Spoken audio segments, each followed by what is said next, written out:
नमस्कार दोस्तों। और चलो भाई, हो जाओ तैयार। सोमवार के लिए मार्केट की पिच कैसी होगी, इसकी तैयारी करने का टाइम आ गया है। सीधे मुद्दे पे आते हैं और देखते हैं कि हमारी रणनीति क्या होनी चाहिए। और सच बताऊं ना, मार्केट का हाल आजकल बिल्कुल ऐसा ही है। मतलब चारों तरफ धक्का मुक्की चल रही है। और अगर सही स्टेशन पे यानी कि अपने प्रॉफिट पे नहीं उतरे ना, तो भैया गाड़ी सीधा कहीं और ही ले जाकर छोड़ेगी। तो सोमवार की तैयारी करनी है, ठीक है। लेकिन उससे पहले ये तो देख लें कि शुक्रवार को मार्केट ने हमें किस मोड़ पर लाकर खड़ा किया था। चलो जरा एक नजर डालते हैं। तो भैया शुक्रवार को मार्केट ने हैट्रिक मार दी। पर दुख की बात यह है कि ये हैट्रिक थी नुकसान की। मतलब लगातार तीसरा दिन जब सब कुछ लाल लाल था। निफ्टी 50 देखो करीब करीब 0.3% नीचे 24,426 पर बंद हुआ। और सेंसेक्स भी 270 पॉइंट लुढ़क गया। मतलब माहौल में टेंशन तो थी, ये तो पक्का है। और पता है इस पूरी सुस्ती का विलन कौन था?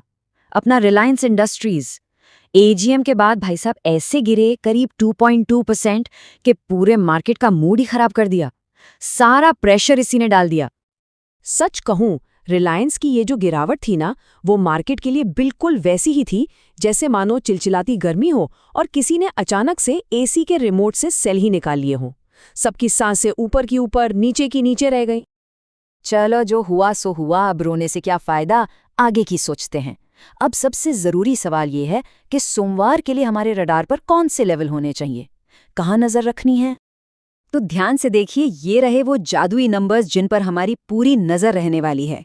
निफ्टी के लिए 24,400 से 24,450 का जो जोन है ना, वो एक तगड़ा सपोर्ट है। मतलब ये मार्केट का सेफ्टी नेट है जहां से खरीदार एक्टिव हो सकते हैं। और ऊपर की तरफ 24,580 से 24,630, ये समझ लो एक बड़ी सी दीवार है जिसे तोड़ना आसान नहीं होगा। और बैंक निफ्टी में भी सेम कहानी, 53,000 का सपोर्ट और 54,000 का बड़ा वाला रेजिस्टेंस। अच्छा, तो इन लेवल्स के हिसाब से हमारे पास दो मेन एक्शन प्लान बनते हैं। Plan A, buy on dip. मतलब अगर मार्केट अपने सेफ्टी नेट यानी सपोर्ट से टकराकर वापस ऊपर उछलता है तो वहां एक खरीदारी का मौका बन सकता है। और प्लान बी, वो है ब्रेकआउट प्ले। मतलब अगर मार्केट ने वो दीवार तोड़ दी और रॉकेट बन गया, तो बस उस रॉकेट में बैठकर तेजी का मजा लेने का मौका मिल सकता है।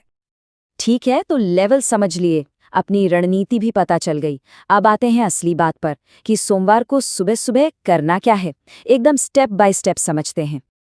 देखो, सोमवार का अपना ब्लूप्रिंट एकदम क्लियर है। नियम नंबर 1, सब्र, शांति रखो।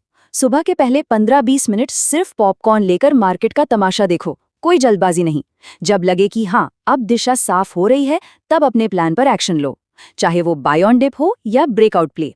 और इन सबसे ऊपर सबसे बड़ा नियम, चौथा नियम, रिस्क मैनेजमेंट। याद रखना, पैसा बचा रहेगा ना तो मौके हर दिन मिलेंगे।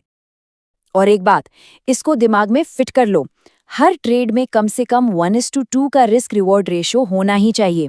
मतलब अगर 1 रुपया दाम पर लगा रहे हो तो कम से कम 2 रुपये कमाने का टारगेट रखो। और हाँ, अपना सुरक्षा कवच यानी एक टाइट सा स्टॉप लॉस, जैसे निफ्टी के लिए 24,350 के आसपास, वो हमेशा ऑन रहना चाहिए। No compromise. चलो अब थोड़ा जूम आउट करते हैं और देखते हैं कि कौन से सेक्टर हैं जिन पर सोमवार को हमारी गिद्ध जैसी नजर होनी चाहिए। कहाँ मौके बन सकते हैं भाई? तो देखो, नजर रखनी है एफएमसीजी और कंज्यूमर ड्यूरेबल्स पर। क्यों? क्योंकि जीएसटी की खबरें आ रही हैं, फेस्टिव सीजन भी आने वाला है। तो इन सेक्टर्स में पार्टी का माहौल बन सकता है। लेकिन सावधान कहाँ रहना है? रिलायंस और बड़े आईटी स्टॉक्स से। यहाँ अभी थोड़ी उथल पुथल ज्यादा है, तो इनसे थोड़ा बचकर संभल कर ट्रेड करना ही समझदारी है। तो बस अब इस पूरी बातचीत के आखिर में मैं आपको अपना वो फाइनल मंत्र देना चाहता हूँ जो मार्केट के हर उतार चढ़ाव में आपके काम आएगा। और ये मंत्र देखो बहुत ही सीधा साधा है। सफल ट्रेडिंग की पूरी इमारत सिर्फ दो पिलर पर खड़ी है। पहला है डिसिप्लिन और दूसरा है रिस्क पर कंट्रोल। अगर ये दोनों आपके साथ है ना, तो फिर आपको कोई नहीं रोक सकता। इसको मेरे फेवरेट क्रिकेट वाले अंदाज में समझो। पिच देखने से पहले पैड मत पहनो। पहले देखो कि गेंद घूम रही है या सीधी आ रही है, उसके बाद ही खेलने उतरो। मतलब पहले मार्केट की दिशा को समझो और उसके बाद ही अपना ट्रेड प्लान करो। तो अब सबसे बड़ा सवाल यही बचता है, सोमवार को मार्केट एक जोरदार ब्रेकआउट देकर सबको चौंकाएगा या फिर एकदम शांत रहकर हमें बोर करेगा। इस पर सोचिएगा जरूर। मिलते हैं अगली बार।